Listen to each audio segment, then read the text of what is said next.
آپ سے پوچھتا ہوں، کوئی ایسا مولانا یا امام ہے مالیگاؤں میں جو کہتا ہے کہ چھٹلی بھیجنا حرام ہے؟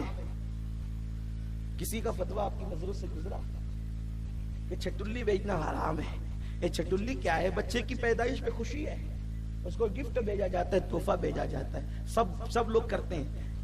اس بدعت میں سب شامل ہیں، بشمول میرے، میں بھی شامل ہوں۔ ہم بھی بیچتے ہیں اپنے دوست احباب کیا، اور ہمارے یہاں بھی آتی ہے۔ بیچنے والا بھی خوش نصیب ہے جن کے آتی ہے، وہ بولو بھائی یہ بدعت ہے کہ نہیں، لیکن چھٹلی بیچنے پہ ثواب ملتا ہے۔ آپ نے کہا یہ کہاں سے لائے؟ اس لیے ثواب ملتا ہے کہ حضور کی سنت ہے، تحفہ دیا کرو، تحفہ لیا کرو، تحدو تحبو، ہدیہ دو، تحدو تحبو، ہدیہ دو محبت بڑھے گی۔ تو یہ ہدیہ دیا جاتا ہے، محبت، بچے کی ولادت پر خوشی کا اظہار ہوتا ہے، خوشیاں منائی جاتی ہیں۔ آپ مجھے بتائیں کہ جو بچہ بڑا ہو کر پتہ نہیں کیا بنے گا، اس کی پیدائش پر خوشی منانے پہ ہم کوئی روک نہیں لگاتے، اور وہ رحمت للعالمین جو ہمارے لیے قیامت کے دن اللہ کی بارگاہ میں سفارش کریں گے، شفاعت کریں گے، ہم ان کی خوشی نہ۔ بات اصل میں محبت کی ہے، بات اصل میں پیار کی ہے۔ انسان کو لڑنا، دیکھیے لڑنے کا ٹائم نہیں ہے، امت لڑے یہ وقت نہیں ہے، امت کو اتحاد کی ضرورت ہے۔ اور پھر قرآن اور احادیث میں واضح اشارات موجود ہے، واضح اشارات موجود ہے کہ ہر دور میں حضور کی میلاد منائی گئی۔ خود اللہ کے رسول صلی اللہ علیہ وآلہ وسلم نے اپنا میلاد خود منایا۔ یہ جو کہا جاتا ہے نا کہ بدعت حسنہ ہے، جن بزرگوں نے اس کو بدعت حسنہ لکھا ہے، میں ان کی مخالفت نہیں کرتا، لیکن میں یہ کہتا ہوں کہ یہ تو حضور کی سنت ہے۔ میلاد منانا یہ اللہ کے نبی صلی اللہ علیہ وآلہ وسلم کی سنت ہے۔ آقا کریم صلی اللہ علیہ وآلہ وسلم سے پوچھا گیا کہ یا رسول اللہ، آپ پیر کے دن روزہ کیوں رکھتے ہیں؟ پیر کے دن، یہ حدیث پاک ہے، اس کا انکار کسی کو نہیں ہے، سیاہ ستہ کی روایت ہے کہ پیر کے دن آپ روزہ کیوں رکھتے ہیں؟ تو آقا کریم صلی اللہ علیہ وآلہ وسلم نے فرمایا اس لیے کہ پیر کے دن میری ولادت ہوئی ہے۔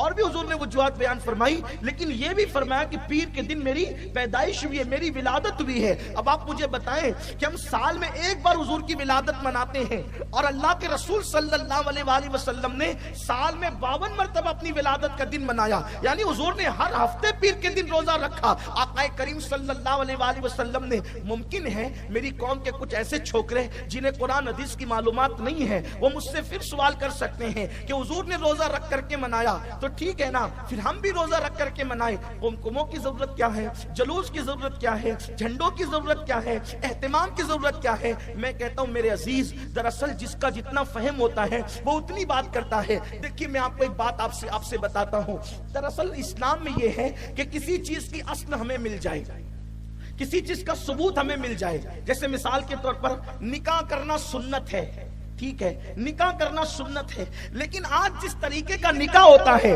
اس طریقے کا نکاح اللہ کے رسول علیہ السلام کے زمانے میں کبھی نہیں ہوا، لیکن اس نکاح کو کوئی بدعت نہیں کہتا، اس نکاح کو کوئی حرام نہیں کہتا، اس نکاح کو کوئی شرک نہیں کہتا۔ ہمیں صرف اتنا ثبوت چاہیے تھا کہ نکاح کرنا سنت ہے، اور وہ نکاح کرنے کا ہمیں سنت مل گئی کہ حضور نے نکاح کیا ہے۔ لیکن آپ مجھے بتائیں حضور علیہ السلام نے کیسے نکاح کیا؟ حضور نے جو نکاح کیا تھا اس میں بظاہر کوئی بارات نہیں تھی، ایک بات۔ دوسری بات یہ، مالیگاؤں والوں اپنے لب و لہجے میں بات کر رہا ہوں صرف آپ کو سمجھانے کے لیے، حضور نے جو نکاح کیا تھا اس میں کوئی اغوا نہیں تھا، حضور نے جو نکاح کیا تھا اس میں کوئی بارات نہیں تھی، حضور نے جو نکاح کیا تھا اس میں جو ہے نا وہ اللہ اکبر ناشتہ کرانے کا کوئی سسٹم نہیں تھا، حضور نے جو نکاح کیا تھا اس میں کوئی شامیانہ اور منڈپ نہیں تھا، حضور نے جو نکاح کیا تھا اس میں جو اس طریقے کی پلاؤ بریانی کی کوئی دعوت نہیں ہوئی تھی، حضور نے جو نکاح کیا تھا اس میں تو ولیمے میں ستو کھلائے جاتے تھے، ستو اللہ کے رسول نے کھلایا، کھجور کھلائی۔ دل پر ہاتھ رکھ کر ایمان لگتی کہنا، آپ مجھے بتائیں کہ اگر بچے کے ولیمہ میں یا خود کے ولیمہ میں آپ ستو کھلائیں تو آپ مجھے بتائیں کہ 4 گالیاں دے کر کے لوگ جائیں گے اور عوام نہیں دے گی؟ پہلے وہی کبھی اوقات نہیں رہی تو کہیں بلائی اسلاموں کے، یہ بات ہو سکتی ہے نا؟ نہیں، ہنسنے کی بات نہیں ہے۔ میں تو مرغا کھانے والا روز کا آدمی، اور یہ دال اور چنا پیسا ہوا مجھے ستو کھلا رہا ہے۔ آپ سے پوچھتا ہوں کہ حضور کے ولیمہ میں تو ستو کھلایا گیا تھا، آج کا ولیمہ ستو پہ ہو سکتا ہے, نہیں ہو سکتا, لیکن اگر آپ بریانی بنائے, قورمہ بنائے, مٹھائی بنائے تو کوئی نہیں کہتا کہ نا بابا میں نہیں کھاؤں گا, یہ تو بدعت ہے حضور علیہ السلام کے یہاں, بلکہ حضور کی سنت ہے.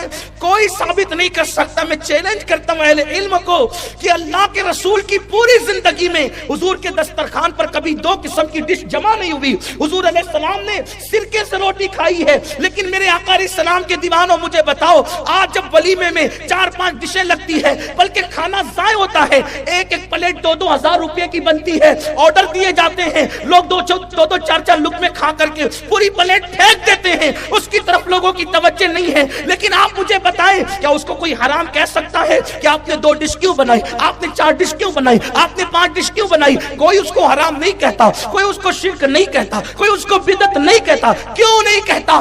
اس لیے کہ بس اتنا معلوم کرنا تھا کہ حضور کا ولیمہ ہوا ہے, حضور نے جس شان سے کیا وہ حضور کا اپنا, ان کی حضور کی شان کریمانہ تھی. لیکن آج دور بدل گیا, تقاضے بدل گئے, انداز بدل گئے, لوگوں کی سوچ بدل گئی, لوگوں کی فکر بدل گئی. ہمیں تو بس اتنا چاہیے تھا کہ نکاح ہوا اور نکاح کے بعد حضور نے ولیمہ کیا. اب حضور نے ستو پر کیا, لیکن ہم بریانی پر کریں تو کوئی فتویٰ نہیں ہے. بس اتنا ہے کہ ولیمہ ہوا, بس اس پر تم پر چھوڑ دیا گیا. اب تمہارا ذوق ہے بس ناجائز کام نہ کرنا, لوگوں کا دل خوش کرتے چلے جانا بلا تمثیل. حضور نے روزہ رکھ کر کے اپنا میلاد منایا. اب اگر کوئی کھلا کر کے میلاد منائے تو رکھنے اور کھلانے کی بات نہیں ہے. حضور نے میلاد منایا, آپ بھی منائیے, آپ کے ذوق پہ چھوڑ دیا گیا ہے. جس شان سے چاہے مناتے رہیے, جیسا عشق کی اجازت دے مناتے رہیے, بس بات تو خوشی کرنے کی ہے.